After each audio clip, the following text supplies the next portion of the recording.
നമസ്കാരം. മലയാളി വാർത്തയിലേക്ക് സ്വാഗതം. മഴക്കാലമായതിനാൽ തന്നെ ജാഗ്രതാ നിർദ്ദേശങ്ങൾ ബന്ധപ്പെട്ട അധികൃതർ എല്ലാവർക്കും നൽകുന്നുണ്ട്. പലയിടത്തും വെള്ളക്കെട്ട് രൂക്ഷമായിട്ടുണ്ട്. പലയിടങ്ങളിലും വീടുകളിലെല്ലാം വെള്ളം കയറിയിട്ടുണ്ട്. ഈ സമയത്തുണ്ടാകുന്ന മറ്റൊരു അപകടമാണ് ഇഴജന്തുക്കൾ വെള്ളത്തിലൂടെ ഇഴഞ്ഞു വരും. അതുപോലെ തന്നെ അത് വീടുകളിലും അത് വെള്ളമില്ലാത്ത സ്ഥലങ്ങളിൽ തന്നെ അത് സുരക്ഷിതമായി ഇരിക്കും. പക്ഷെ അത് അറിയാതെ നമ്മൾ ആ വഴി പോവുകയാണെങ്കിൽ അത് വലിയ അപകടമാണ് ഉണ്ടാക്കുന്നത്. അത്തരത്തിൽ ഇപ്പോൾ ഇരിട്ടിയിലാണ് ഒരു വാർത്ത റിപ്പോർട്ട് ചെയ്യപ്പെട്ടിട്ടുള്ളത്. അതായത് ഇരിട്ടിയിൽ ഇത്തരത്തിൽ കണ്ണൂരെല്ലാം കനത്ത മഴയാണ് പെയ്യുന്നത്. ആ സമയത്താണ് ഒരു ബാങ്കിന്റെ കെട്ടിടത്തിലേക്ക് മൂർഖൻ പാമ്പ് ഇഴഞ്ഞു കയറിയത്. എന്നിട്ട് അവിടെ സുരക്ഷിതമായി അത് ഇരിക്കുകയായിരുന്നു. കുറെ നേരത്തേക്ക് ബാങ്ക് ജീവനക്കാരെയും അതുപോലെ തന്നെ ബാങ്കിലെത്തിയിട്ടുള്ള ആളുകളെയും എല്ലാം അത് പേടിപ്പെടുത്തി. കാരണം ആ സമയത്ത് നിരവധി ആളുകൾ, പകൽ സമയമായതിനാൽ തന്നെ ബാങ്കിൽ നിരവധി ആളുകളായിരുന്നു വന്നു പോകുന്നുണ്ടായിരുന്നത്. ബാങ്കിന്റെ പ്രവർത്തനം ഏറെ നേരം ഇത് കാരണം സ്തംഭിച്ചു. പേടിച്ചുകൊണ്ട് ബാങ്ക് ജീവനക്കാരും ബാങ്കിൽ ഉണ്ടായിരുന്നവരെല്ലാം തന്നെ വേഗത്തിൽ അവിടുന്ന് ഇറങ്ങി ഓടി. അതുകൊണ്ട് ആർക്കും അപകടമൊന്നും സംഭവിച്ചില്ല. വനംവകുപ്പ് ഉദ്യോഗസ്ഥരെത്തിയാണ് പാമ്പിനെ പിടികൂടിയത്. ഇരിട്ടി പഴയ ബസ് സ്റ്റാൻഡിന് സമീപം സ്ഥിതി ചെയ്യുന്ന ബാങ്കിലാണ് പാമ്പ് കയറിയത്. ഈ ഒരു ബാങ്ക് 2ാം നിലയിലാണ്. അപ്പോൾ 2ാം നിലയിലേക്ക് സ്റ്റെപ്പിലൂടെയാണ് പാമ്പ് ഇഴഞ്ഞു കയറിയത്. അതൊരു ഇടപാടുകാരനാണ് കണ്ടത്. ബാങ്കിലെ ഹാളിലെത്തിയ പാമ്പ് ഒരു മൂലയിലേക്ക് ഇഴഞ്ഞു പോയി അവിടെ ഇടം പിടിക്കുകയായിരുന്നു.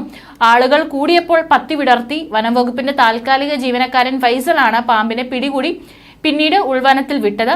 2ാം നിലയിൽ പ്രവർത്തിക്കുന്ന ബാങ്കിലേക്ക് കോണിപ്പടി വഴി പാമ്പ് കയറുന്നത് ബാങ്കിലെത്തിയ ഇടപാടുകാരൻ കണ്ടതുകൊണ്ടാണ് വലിയ മറ്റ് അപകടങ്ങളൊന്നും ഉണ്ടാകാതിരുന്നത്. ഉടൻ തന്നെ അദ്ദേഹം ബാങ്കിലുണ്ടായിരുന്നവരെ വിവരം അറിയിക്കുകയായിരുന്നു.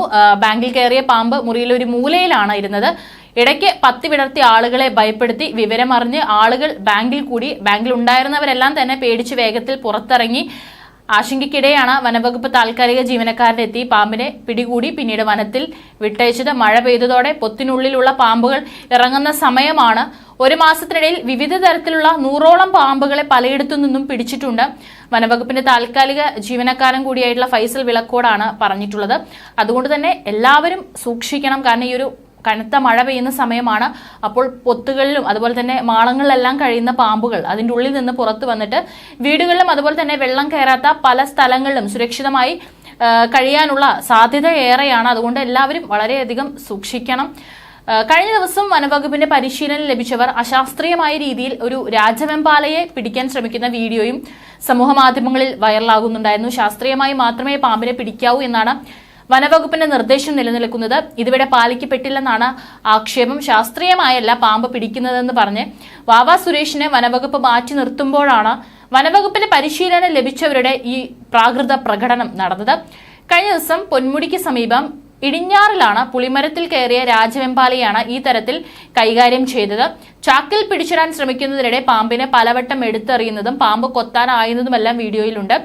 1.5 മണിക്കൂറോളമായിരുന്നു പ്രകടനം. പാമ്പിനെ കൈകൊണ്ട് പിടിക്കുന്നത് തെറ്റാണെന്നും വാലിൽ പിടിച്ചെടുത്താൽ നട്ടെല്ല് ഒടിഞ്ഞു പോകുമെന്നും കശേരുവിന് കേടുപാടുണ്ടാകുമെന്നാണ് വനംവകുപ്പ് പറയുന്നത്. പാമ്പ് പിടിക്കണമെങ്കിൽ തങ്ങളുടെ പരിശീലന സർട്ടിഫിക്കറ്റ് വേണമെന്നാണ് വനംവകുപ്പ് നിർദ്ദേശം. തിയറി ക്ലാസ്സിൽ വാവ സുരേഷ് പങ്കെടുക്കാത്തതിനാൽ യോഗ്യതയില്ലെന്നും പാമ്പിനെ പിടിച്ചാൽ നടപടി ഉണ്ടാകുമെന്നും വകുപ്പ് നിർദ്ദേശിച്ചിരുന്നു. പരിശീലന സർട്ടിഫിക്കറ്റ് കയ്യിലുള്ളവരും മറ്റുള്ളവർക്ക് പരിശീലനം നൽകുന്നവരുമാണ് ഇത്തരത്തിൽ അപകടകരമായ രീതിയിൽ പാമ്പിനെ പിടിച്ചത്. കഴിഞ്ഞ നവംബർ 28-ന് കോഴിക്കോട് മെഡിക്കൽ കോളേജിൽ മൂർഖൻ പാമ്പിനെ പ്രദർശിപ്പിച്ച് ക്ലാസ് എടുത്തതിന് വാവ സുരേഷിനെതിരെ വനംവകുപ്പ് കേസെടുത്തിരുന്നു. പാമ്പ് പിടുത്തത്തിൽ ശാസ്ത്രീയതയും അശാസ്ത്രീയതയൊന്നുമില്ല. വനംവകുപ്പിന് പരിശീലനം കിട്ടിയവർ തന്നെ അപക്വമായി പാമ്പ് പിടിക്കുന്ന നിരവധി വീഡിയോകൾ കണ്ടിട്ടുണ്ട്. പരാതി കൊടുത്തിട്ട് ഒരു കാര്യവുമില്ല. വാവ സുരേഷ് വാലിൽ പിടിക്കുമ്പോൾ മാത്രമേ പാമ്പിന്റെ നട്ടെല്ലിനും കശേരുവിനും ഒക്കെ പരിക്കുണ്ടാവൂ. ഇവർ ചെയ്യുമ്പോൾ ഒരു കുഴപ്പമില്ല എന്നാണ് വാവ സുരേഷ് ഇതിനോട് പ്രതികരിച്ചത്. ഏതായാലും എന്ത് തന്നെയാണെങ്കിലും ആളുകൾ വളരെയധികം സൂക്ഷിക്കുക. ഇത്തരത്തിൽ വെള്ളക്കെട്ട് പലയിടത്തും രൂപപ്പെടുന്നുണ്ട്. വീടുകളിലടക്കം വെള്ളം കയറുന്നുണ്ട്. അപ്പോൾ ഇത്തരത്തിലുള്ള ഇഴജന്തുക്കൾ കയറി വരാനുള്ള സാധ്യത ഏറെയാണ്. അതുകൊണ്ട് എല്ലാവരും വളരെയധികം ശ്രദ്ധിക്കണം.